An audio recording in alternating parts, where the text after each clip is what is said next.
기원전 586년에 바벨론에 의해서 남유다가 멸망합니다. 예레미야는 그 멸망의 과정에서 끊임없이 바벨론을 통한 심판을 받아들여라 라고 이렇게 선포합니다. 얼핏 보면 식민지 지배를 긍정적으로 받아들이는 그런 식민주의 사관을 전파하는 그런 내국노와 같은 민족의 반역적 그런 메시지를 전한 것으로 보입니다. 하지만 결코 그런 의미가 아닙니다. 하나님은 유다가 하나님께 반역해서 바벨론을 들어 심판하시는 것이거든요. 그래서 심판의 도구인 바벨론을 인정하지 않는 것은 곧 하나님의 심판을 받아들이지 않는 또 다른 또 완악한 반역이라는 것을 말하는 것입니다. 그런데 남유다는 지금 멸망한 이후의 사건이거든요. 그 멸망한 이후에도 이스라엘 백성은 하나님께 끊임없이 반역합니다. 즉 하나님의 심판을 그대로 받아들이지를 못해요. 바벨론은 유다를 멸망시키고 유대인 그데라를 총독으로 세웁니다. 즉 어느 정도 자치권을 주는 그런 상황이었습니다.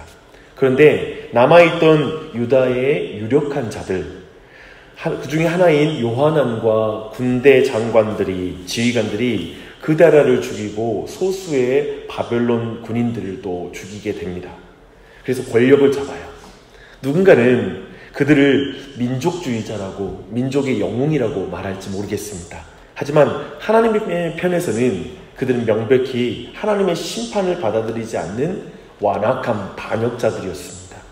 하지만 그들은 바벨론 본국에 이 소식이 전달되면 그들이 어떻게 될지 이제 시간 문제다, 자신의 멸망이 시간 문제라는 사실을 잘 알고 있었습니다. 오늘 본문은 반란을 주도한 요하난과 지도자들의 그 두려운 마음, 어찌해야 할지 모르는 그 마음이 이제 그것으로 시작되는 것을 보게 됩니다. 그들은 이미 애굽으로 도망하기로 마음에 이미 결정했어요. 그리고 그 길에 나섭니다. 그러나 요하난과 지도자들의 마음은 결코 편안할 수가 없죠. 자신들이 지금 올바른 결정을 한 것인지, 또 과연 눈앞의 미래는 어떻게 될지 그들은 너무나 큰 두려움 가운데 가다가 이제 너무나 극도로 불안했기 때문에 애굽을 가는 그 노정에서 백성들과 함께 예레미야에게 나와서 묻는 것이, 하나님의 뜻을 묻는 것이 오늘 말씀입니다. 그래서 하나님의 뜻을 알려달라고 요청하는 것이죠. 끊임없이 애굽을 의지하지 말고 바벨론의 통치를 받아들여라 라고 외쳤던 예레미야에게 이 상황에 가서 물은들 좋은 대답 못 들을 것 같은데 굳이 또 예레미야에게 가서 이 질문을 하고 있습니다.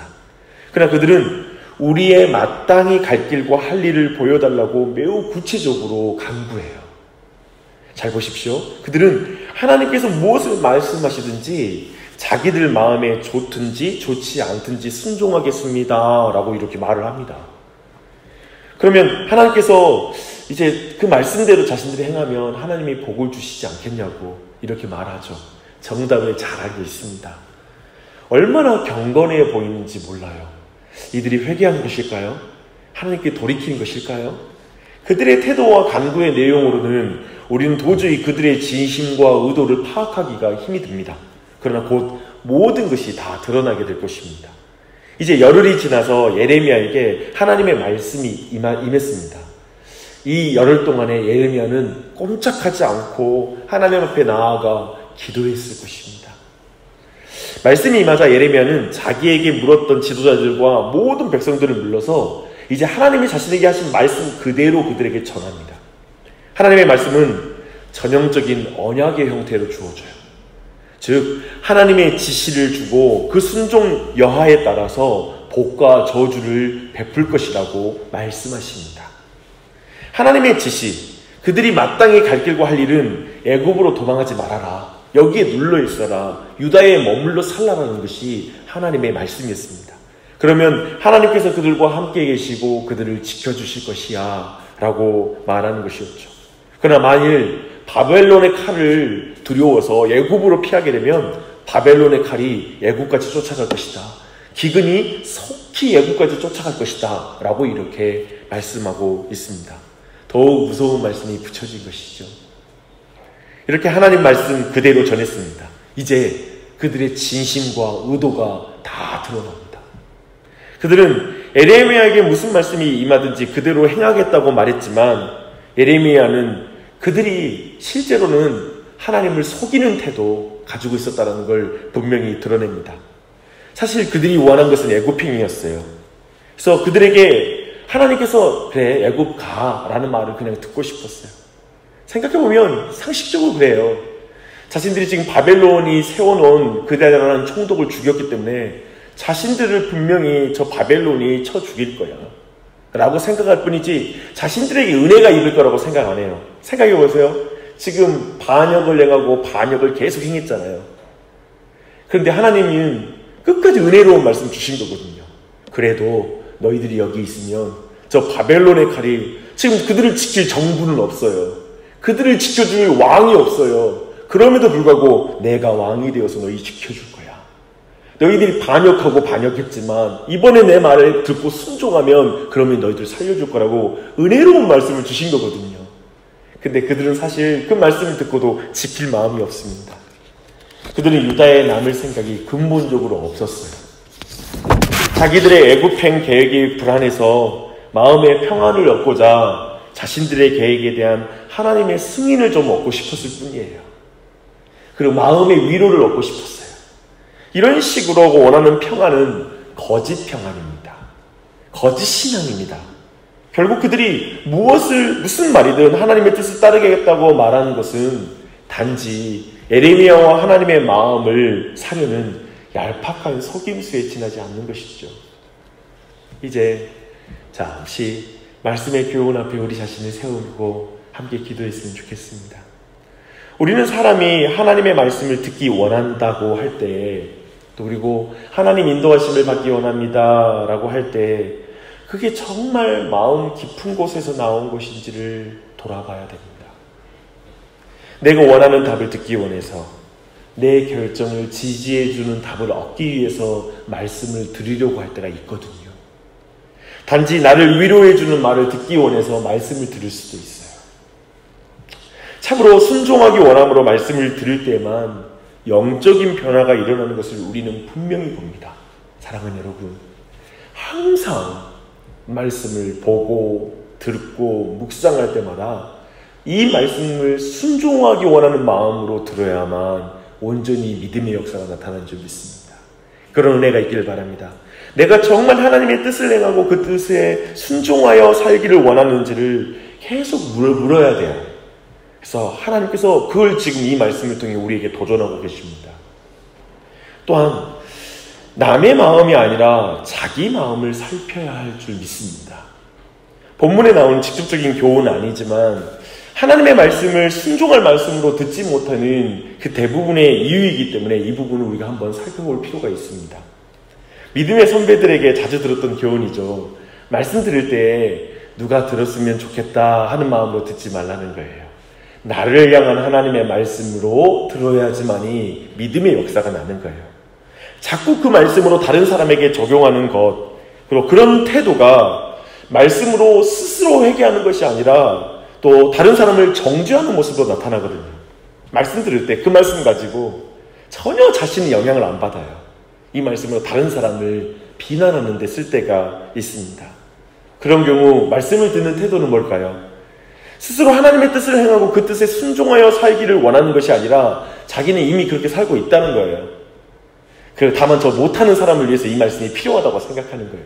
엄청나게 교만한 자세이죠. 그건 우리 안에 겹쳐져야 돼요. 이것을 꼭 기억했으면 좋겠습니다. 중요한 질문을 드리겠습니다. 우리가 하나님의 뜻을 행하지 않고 산다면 그것은 하나님의 뜻을 모르기 때문인가요? 아니면 자기 뜻을 따라 살고 싶은 고집 때문인가요? 정직하게 자문해 봐야 될 거예요. 정말 우리가 하나님이 원하시는 것, 하나님이 기뻐하시는 것을 알지 못하기 때문에 주의 뜻을 따라 살지 못하는 것이 맞습니까? 얼마든지 우리는 요한왕과 그의 추종자들처럼 우리도 자기 마음을 속일 수 있다는 그 두려운 마음을 가지고 있어야 한다는 걸 꼭 기억하십시오. 우리 자신을 꼭 돌아보시기를 바랍니다. 안타깝게도 교인들이 주일 예배에 성실하고 기도에 열심을 내고 헌금을 하는 등 모든 요구들을 수행하지만 삶이 변하지 않는 걸 보게 돼요. 말씀은 참 많이 듣는데, 자주 듣는데 삶이 잘 변화되지 않는 걸 보게 됩니다. 또한 자기 뜻을 그렇게 굽히지를 못해요.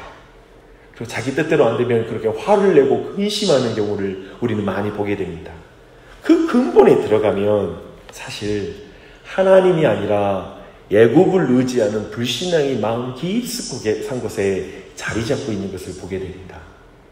불신앙은 하나님을 인정하지 않는 굳은 거부를 말하는 것입니다. 가슴 아프게도 그리스도를 믿지 않으면서 세상에서 하나님의 백성이 될 수 있을 것처럼 추정하고 살아가는 사람들이 많이 있습니다. 그리스도를 주인으로 모셔야 돼요. 내가 주인이 아니라.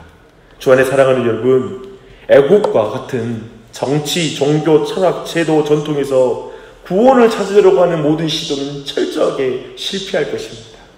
애국에 가도 소용없어요. 하나님의 심판은 그곳에 미칠 것입니다.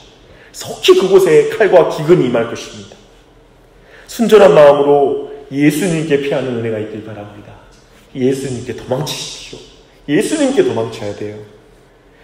난 청직이라는 사실, 오직 주님만이 내 주인이라는 사실을 인정하고는 자리에 설 때에만 우리는 말씀이 다시 들릴 것입니다. 그리고 그 말씀이 순종할 말씀으로 들리게 돼요. 난 종이야, 난 청직이야. 주여 내가 여종이오니 내게 말씀하옵소서. 말씀대로 이루어질지어다.